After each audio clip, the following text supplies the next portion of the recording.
ನಮಸ್ಕಾರ friends, welcome back to my channel. ಹೆಂಗಿದ್ದೀರಾ ನೀವು? ನಾನು ಚೆನ್ನಾಗಿದ್ದೀನಿ, ನೀವು ಕೂಡ ಚೆನ್ನಾಗಿರ್ಬೇಕು ಅಂತ ಬಯಸ್ತೀನಿ. ಇವತ್ತಿನ ರೆಸಿಪಿ ಬಂದ್ಬಿಟ್ಟು ಸೂಪರ್ ಟೇಸ್ಟಿ ಮತ್ತೆ ಹೆಲ್ತಿ ರೆಸಿಪಿ ಆಗಿದೆ. ಇದು ಪ್ರತಿಯೊಬ್ಬರು ತಗೊಳ್ಳೇಬೇಕಾಗಿರುವಂತಹ ಉಂಡೆ. ಇದರಲ್ಲಿ ಕ್ಯಾಲ್ಸಿಯಂ, ಮೆಗ್ನೀಷಿಯಂ ಮತ್ತೆ ಅತಿ ಹೆಚ್ಚಿನದಾಗಿ ಇದರಲ್ಲಿ ಐರನ್ ಅಂಶ ಕೂಡಿರೋದ್ರಿಂದ ನಮಗೆ ರಕ್ತಹೀನತೆ ಕೂಡ ಇದು ದೂರ ಮಾಡುತ್ತೆ. ಯಾರಿಗೆಲ್ಲ ರಕ್ತ ಕಡಿಮೆ ಇದೆ, ನಮಗೆ ನಿಶಕ್ತಿ ಇದೆ, ಯಾವಾಗಲೂ ಸುಸ್ತಾಗ್ತಾ ಇದೆ ಅಂತ ಅನ್ನೋರು ಇದನ್ನ ನೀವು ತಯಾರು ಮಾಡ್ಕೊಂಡು ದಿನಕ್ಕೆ ಒಂದು ಉಂಡೆ ತಿಂದ್ರೆ ಸಾಕು. ನಮ್ಗೆ ಸುಮಾರು 15ರಿಂದ 20 ದಿನದಲ್ಲಿ ನಮ್ಗೆ ರಕ್ತ ಇಂಪ್ರೂವ್ಮೆಂಟ್ ಆಗೋದನ್ನ ನೀವೇ ಸ್ವತಃ ನೋಡ್ಬಹುದು.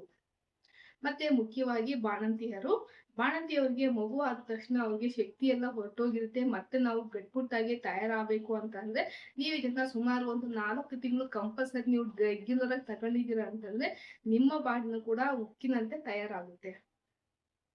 ಈಗ ಬೆಳೆಯೋ ಮಕ್ಕಳಲ್ಲೂ ಕೂಡ ರಕ್ತಹೀನತೆ ಇರುತ್ತೆ, ಮತ್ತೆ ಅವ್ರಿಗೂ ಕೂಡ ಸುಸ್ತಾಗ್ತಾ ಇರುತ್ತೆ. ಬೆಳಿಗ್ಗೆಯಿಂದ ಸ್ಕೂಲು ಹೋಮ್ವರ್ಕ್ ಅಂತ ಮಾಡಿ ಅವರು ಕೂಡ ನಿಶಕ್ತಿ ಆಗ್ತಾ ಇರ್ತಾರೆ. ಅವ್ರಿಗೆ ಮಧ್ಯಾಹ್ನದ ಲಂಚ್ ಬಾಕ್ಸ್ ಜೊತೆಗೆ ಇದೊಂದು ಉಂಡೆ ಕೊಟ್ರೆ ಸಾಕು, ಅವ್ರಿಗೂ ಕೂಡ ತುಂಬಾ ಶಕ್ತಿಯಾಗಿರ್ತಾರೆ. ಮತ್ತೆ ಅವ್ರಿಗೆ ಬ್ರೈನ್ ಕೂಡ ಶಾರ್ಪ್ ಆಗುತ್ತೆ. ಮತ್ತೆ ಯಾವ ರೀತಿ ಪ್ರಿಪೇರ್ ಮಾಡೋದು ಅಂತ ನೋಡ್ಕೊಂಬರೋಣ ಬನ್ನಿ. ದಯವಿಟ್ಟು ನೀವು ಇನ್ನೂ ಯಾರೆಲ್ಲ ನಮ್ಮ ಚಾನಲ್ ಸಬ್ಸ್ಕ್ರೈಬ್ ಮಾಡ್ಕೊಂಡ್ರೆ ನೋಡ್ತಾ ಇದ್ದು ಸಬ್ಸ್ಕ್ರೈಬ್ ಮಾಡ್ಕೊಂಡು ಸಪೋರ್ಟ್ ಮಾಡಿ ಅಂತ ನಾನು ಮತ್ತೆ ರಿಕ್ವೆಸ್ಟ್ ಮಾಡ್ಕೊಳ್ತಾ ಇದ್ದೀನಿ. ಬನ್ನಿ ಹಾಗಾದ್ರೆ ಯಾವ ರೀತಿ ಪ್ರಿಪೇರ್ ಮಾಡ್ಕೊ ಅಂತ ನೋಡ್ಕೊಂಬರೋಣ. ಇಲ್ಲಿ ಡ್ರೈ ಫ್ರೂಟ್ಸ್ ಉಂಡೆ ಮಾಡೋದಕ್ಕಂತೇಳಿ ನಮ್ಮ ಮನೆಯವರು ಹೆಲ್ಪ್ ಮಾಡ್ತಾ ಇದ್ದಾರೆ. ಇವರು ತುಂಬಾ ಜನಗಳಿಂದ ಕೇಳ್ತಾ ಇದ್ರು. ಇವಾಗ ಇದನ್ನ ನಮ್ಮ ಮಗನಿಗೆ ತಗೊಂಡು ಹೋಗ್ಬೇಕು ಅಂತ ಹೇಳಿದ್ದಕ್ಕೆ ಸ್ವಲ್ಪ ಹೆಲ್ಪ್ ಮಾಡ್ತಾ ಇದ್ದಾರೆ. ಇಲ್ಲ ಅಂದಿದ್ರೆ ಇವರು ಸಾಮಾನ್ಯವಾಗಿ ಹೆಲ್ಪ್ ಮಾಡೋರಲ್ಲ. ನಾನು ಇಲ್ಲಿ ಎಲ್ಲಾ ಡ್ರೈ ಫ್ರೂಟ್ಸ್ಗಳನ್ನ ಇವರು ರೆಡಿ ಮಾಡಿಕೊಟ್ಟಾದ್ಮೇಲೆ ಈಗ ಸ್ಟವ್ ಹಚ್ಚಿ ಒಂದು ಕಡಾಯಿ ಇಟ್ಟು ಇವಾಗ ಅದಕ್ಕೆ 2 ಚಮಚದಷ್ಟು ನಾನಿಲ್ಲಿ ತುಪ್ಪ ಹಾಕ್ತಾ ಇದ್ದೀನಿ. ತುಪ್ಪ ಹಾಕಿ ಸ್ವಲ್ಪ ಬಿಸಿ ಆಗ್ತಿದ್ದಂಗೆ ನಾನಿಲ್ಲಿ ಸಣ್ಣದಾಗಿ ಕಟ್ ಮಾಡ್ಕೊಂಡಿರೋ ಬಾದಾಮಿ ಹಾಕ್ತಾ ಇದ್ದೀನಿ. ಈಗ ಮೊದಲಿಗೆ ಬಾದಾಮಿ ಚೆನ್ನಾಗಿ ಉರಿಬೇಕು. ಲೋ ಫ್ಲೇಮಲ್ಲೇ ಒಂದು 15ರಿಂದ 20 ನಿಮಿಷಗಳ ಕಾಲ ಉರಿಬೇಕು. ಅದು ಸ್ವಲ್ಪ ಕಲರ್ ಆಗಲೇ ಚೇಂಜ್ ಆಗ್ತಾ ಇದೆ ಅಂತ ಅನ್ಬೇಕಾದ್ರೆ ನಾನೀಗ ಇದಕ್ಕೆ ಬಿಳಿ ಎಳ್ಳು, ಕುಂಬಳಕಾಯಿ ಬೀಜ, ಕಲ್ಲಂಗಡಿ ಬೀಜ ಮತ್ತು ಸೂರ್ಯಕಾಂತಿ ಬೀಜ ಇವಿಷ್ಟನ್ನು ತಗೊಂಡಿದ್ದೀನಿ. ಇವಾಗ ಇದನ್ನು ಲೋ ಫ್ಲೇಮಲ್ಲಿ ನಿಧಾನವಾಗಿ ಉರಿಬೇಕು. ನಾವೆಷ್ಟು ತಾಳ್ಮೆಯಿಂದ ಉರಿತೀವೋ ಆವಾಗಲೇ ಡ್ರೈ ಫ್ರೂಟ್ಸ್ ಲಡ್ಡು ಅನ್ನೋದು ಭಾಳ ಚೆನ್ನಾಗಿರುತ್ತೆ. ಈಗ ನಾನು ಕೊನೆಯದಾಗಿ ಇನ್ನೇನು ಒಂದು 2 ನಿಮಿಷ ಹುರ್ಕೊಳ್ತೀನಿ ಅನ್ನೋ ಸ್ಟೇಜಲ್ಲಿ ಇದ್ದಾಗ ಮಾತ್ರ ನಾನು ಇಲ್ಲಿಗೆ ಗೋಡಂಬಿ ಹಾಕ್ಕೊಳ್ಬೇಕು. ಗೋಡಂಬಿ ಮೊದಲೇ ಹಾಕಿಬಿಟ್ರೆ ಅದು ಬೇಗನೆ ಫ್ರೈ ಆಗಿ ತುಂಬ ಕಪ್ಪಾಗಿ ಹೋಗ್ಬಿಡುತ್ತೆ. ಅದಕ್ಕೋಸ್ಕರ ನಾನಿಲ್ಲಿ ಕೊನೆಯದಾಗಿ ಹಾಕ್ಕೊಂಡು ಒಂದು 2 ನಿಮಿಷ ಇದನ್ನ ರೋಸ್ಟ್ ಮಾಡ್ಕೊಂಡು ಈಗ ಕೆಳಗೆ ಇಳಿಸ್ತಾ ಇದ್ದೀನಿ. ನಾನಿಲ್ಲಿ ಮೊದಲಿಗೆ 2 ಚಮಚ ತುಪ್ಪ ಹಾಕಿದ್ದೀನಲ್ಲ ಅಷ್ಟೇ, ಮತ್ತೆ ಇನ್ನೊಂದ್ಸತಿ ತುಪ್ಪ ಹಾಕೋ ಅವಶ್ಯಕತೆ ಇಲ್ಲ. ಈಗ ನೋಡಿ ಕಲರ್ ಎಲ್ಲ ಚೇಂಜ್ ಆಗಿ ಈಗ ಸ್ವಲ್ಪ ಹೊತ್ತು ತಣ್ಣಗಾಗೋದಕ್ಕೆ ಇದನ್ನ ತಣ್ಣಗಾಗೋದಕ್ಕೆ ಬಿಡೋಣ. ಇವಾಗ ನಾನಿಲ್ಲಿ 1/4 kg ಅಷ್ಟು ನಾನಿಲ್ಲಿ ಬ್ಲಾಕ್ ಡೇಟ್ಸ್ ತಗೊಂಡಿದ್ದೀನಿ. ನಿಮಗೆ ಯಾವ ಬ್ರಾಂಡೆಡ್ ಡೇಟ್ಸ್ ಬೇಕಿದ್ದು ತಗೊಳ್ಬೋದು, ಬ್ಲಾಕು ಅಥವಾ ರೆಡ್ಡು, ನಿಮಗೆ ಯಾವುದು ಸುಲಭವಾಗಿ ಸಿಗುತ್ತೋ ಅದನ್ನು ತಗೊಳ್ರಿ. ಇದು ಎಲ್ಲ ಸೂಪರ್ ಮಾರ್ಕೆಟ್ಗಳಲ್ಲೂ ನಿಮಗೆ ಯಾವ ಬ್ರಾಂಡೆಡ್ ಬೇಕಾದರೂ ಮತ್ತು ಕಪ್ಪುದು ಮತ್ತು ರೆಡ್ ಕಲರು 2 ಕಲರಲ್ಲೂ ಸಿಗುತ್ತೆ. ನೀವು ಎರಡರಲ್ಲಿ ಯಾವ್ದು ಬೇಕಿದ್ರೂ ತಗೊಳ್ಬೋದು. ಈಗ ಇದರಲ್ಲಿರೋ ಒಂದು ಸಾರಿ ಬೀಜ ಎಲ್ಲ ತೆಗಿಬೇಕು. ನಾವು ಇದನ್ನು ಮಿಕ್ಸಿಗೆ ಹಾಕ್ಕೊಳ್ಳೋದ್ರಿಂದ ಎಲ್ಲೂ ಕೂಡ ಇರದೇ ಹಾಗೆ ಬೀಜನ ಒಂದು ಸಾರಿ ಚೆಕ್ ಮಾಡಿಕೊಂಡು ಈ ರೀತಿ ತಗೊಂಡಾದ್ಮೇಲೆ ನಾನು ಇದನ್ನೀಗ ಒಂದು ಮಿಕ್ಸಿ ಜಾರಿಗೆ ಹಾಕ್ಕೊಳ್ತಾ ಇದ್ದೀನಿ. ಇದನ್ನ ಮಿಕ್ಸಿ ಜಾರಿಗೆ ಹಾಕ್ಕೊಂಡು ಇವಾಗ ನೀರು ಮತ್ತು ತುಪ್ಪ, ಹಾಲು ಏನು ಹಾಕದೇ ಇದನ್ನು ಎಷ್ಟಾಗುತ್ತೋ ಅಷ್ಟು ಪೇಸ್ಟ್ ಥರ ಮಾಡ್ಕೊಳ್ಬೇಕು. ಇಲ್ಲಿ ನೋಡಿ ನನಗೆ ಈ ರೀತಿ ಆಗಿದೆ, ಸಾಕಾಗುತ್ತೆ. ಇಷ್ಟ ಆದರೆ ನನಗೆ ಇದನ್ನ ಹಾಕೋದಕ್ಕೆ ಒಂದು 2-3 ನಿಮಿಷ ಟೈಮ್ ತಗೊಂತು ಅಷ್ಟೇ. ಈಗ ಅದೇ ಕಡಾಯಿಗೆ ಇನ್ನೂ ಒಂದು 2 ಚಮಚ ತುಪ್ಪ ಹಾಕಿ ನಾವೀಗ ಪ್ರಿಪೇರ್ ಮಾಡಿಕೊಂಡಲ್ಲ ಡ್ರೈ ಡೇಟ್ಸಿಂದು ಪೇಸ್ಟು ಈಗ ಅದನ್ನು ಹಾಕಿ ಒಂದು ಸ್ವಲ್ಪ ಬಿಸಿ ಮಾಡಬೇಕು. ನಮಗೆ ಹೇಗೆ ಗೊತ್ತಾಗುತ್ತೆ ಇದು ಎಲ್ಲಿವರೆಗೂ ಬಿಸಿ ಮಾಡಬೇಕು ಅಂತ ಅಂದರೆ ಇದು ಒಂದು ಸ್ವಲ್ಪ ತಳ ಅಂಟುತ್ತೆ, ಅಲ್ಲಿವರೆಗೂ ಇದನ್ನ ಬಿಸಿ ಮಾಡಿಕೊಂಡ್ರೆ ಸಾಕು.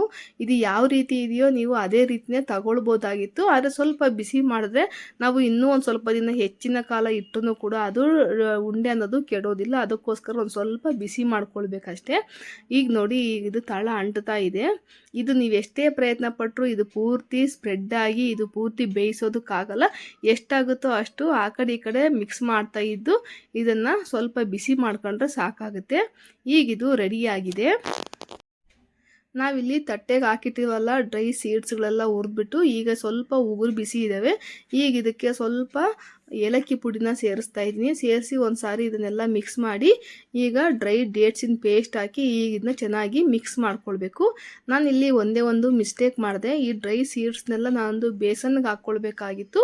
ನಾನು ಅದನ್ನ ಮಿಸ್ಟೇಕ್ ಮಾಡಿ ತಟ್ಟೆಗೆ ಹಾಕ್ಕೊಂಡ್ಬಿಟ್ಟೆ. ನೀವು ಇದನ್ನು ಬೇಸನ್ಗೆ ಹಾಕ್ಕೊಂಡ್ರೆ ಬೇಗ ಬೇಗ ಮಿಕ್ಸ್ ಮಾಡ್ಕೊಳ್ಬೋದು ಅಷ್ಟೇ, ಇನ್ನೇನಿಲ್ಲ. ನಾನಿಲ್ಲಿ ಮಿಕ್ಸ್ ಮಾಡಬೇಕಾದ್ರೆ ಎಲ್ಲ ಕಡಿಗೆಲ್ಲ ಚೆಲ್ತಾ ಇತ್ತು ಮತ್ತು ಸ್ವಲ್ಪ ಟೈಮು ಕೂಡ ಭಾಳನೇ ತಗಂತು. ಈ ರೀತಿ ಬೇಸನ್ ಆಗಿದ್ದರೆ ಬೇಗ ಬೇಗನೆ ನಾವು ಚಪಾತಿ ಹಿಟ್ಟು ಕಲಿಸ್ದಾಗೆ ಕಲಿಸ್ಬಿಡ್ಬೋದಾಗಿತ್ತು. ನಾನಿಲ್ಲಿ ತಗೊಂಡಿರೋ ಎಲ್ಲ ಅಳತೆಗೆ ನನಗೆ ಸುಮಾರು ಒಂದು 300 ಗ್ರಾಮ್ನಷ್ಟು ನನಗೆ ಡೇಟ್ಸ್ ಅನ್ನೋದು ಇಡಿಸಿದೆ. ಇಲ್ಲಿ ನನಗೆ ಈ ರೀತಿ ಉಂಡೆ ಆಗೋದಕ್ಕೆ ಇಲ್ಲಿ ನೋಡಿ ನಮ್ಗೆ ಯಾವ ರೀತಿ ಇದೆ ಅಂತಂದರೆ ನಮಗೆ ಚಪಾತಿ ಹಿಟ್ಟಿನ ಅದಕ್ಕೆ ಇದು ಕರೆಕ್ಟಾಗಿ ಬಂದಿದೆ. ಅಂದರೆ ಇಲ್ಲಿ ಸೀಡ್ಸು ಕೂಡ ಜಾಸ್ತಿ ಆಗಿಲ್ಲ, ಹಂಗಂತೇಳಿ ಡೇಟ್ಸು ಕೂಡ ಜಾಸ್ತಿ ಆಗಿಲ್ಲ, ಕರೆಕ್ಟಾಗಿ ಈಕ್ವಲ್ ಕ್ವಾಂಟಿಟಿಯಲ್ಲಿದೆ. ನಾನಿಲ್ಲಿ 1 ಕಪ್ಪಿನಷ್ಟು ಬಾದಾಮಿ ತಗೊಂಡಿದ್ದೀನಿ, ಇನ್ನು ಅರ್ಧ ಕಪ್ಪಿನಷ್ಟು ಗೋಡಂಬಿ, ಇನ್ನು 2 ಕಪ್ಪಿನಷ್ಟು ಸೇರಿಸಿ ನಾನು ಎಲ್ಲ ಬೀಜಗಳನ್ನು ಸೇರಿಸಿ 2 ಕಪ್ ತಗೊಂಡಿದ್ದೀನಿ. ಅಷ್ಟಕ್ಕೆ ನನಗೆ 300 ಗ್ರಾಮ್ನಷ್ಟು ಡ್ರೈ ಡೇಟ್ಸ್ ಅನ್ನೋದು ತಗೊಂಡಿದ್ರೆ ಕರೆಕ್ಟಾಗಿ ನಂಗೆ ಅಳತೆಗೆ ಬಂದಿದೆ. ಈಗ ನೋಡಿ ಒಂದು ಸ್ವಲ್ಪ ತುಪ್ಪ ಕೈಗೆ ಹಚ್ಚಿಕೊಂಡು ಈ ರೀತಿ ನಮಗೆ ಯಾವ ಸೈಜಲ್ಲಿ ಉಂಡೆ ಬೇಕೋ ಆ ಸೈಜಲ್ಲಿ ನಾವು ಉಂಡೆ ಪ್ರಿಪೇರ್ ಮಾಡಿಕೊಂಡ್ರೆ ಈಗ ನಮಗೆ ಲಡ್ಡು ಅನ್ನೋದು ರೆಡಿಯಾಗಿದ್ದಾವೆ. ನೀವು ಇದನ್ನು ಲಡ್ಡು ಥರ ಬೇಕಿದ್ದರೂ ಪ್ರಿಪೇರ್ ಮಾಡ್ಕೊಳ್ಬೋದು. ಇಲ್ಲ ಅಂತಂದರೆ ಯಾವುದಾದ್ರೂ ಒಂದು ಟ್ರೇಗೆ ಅದನ್ನು ಸಮಾನವಾಗಿ ಉಜ್ಜಿ ನೀವು ಅದನ್ನು ಬಾರ್ ಬೇಕಿದ್ದರೂ ಕೂಡ ಮಾಡ್ಕೊಳ್ಬೋದು.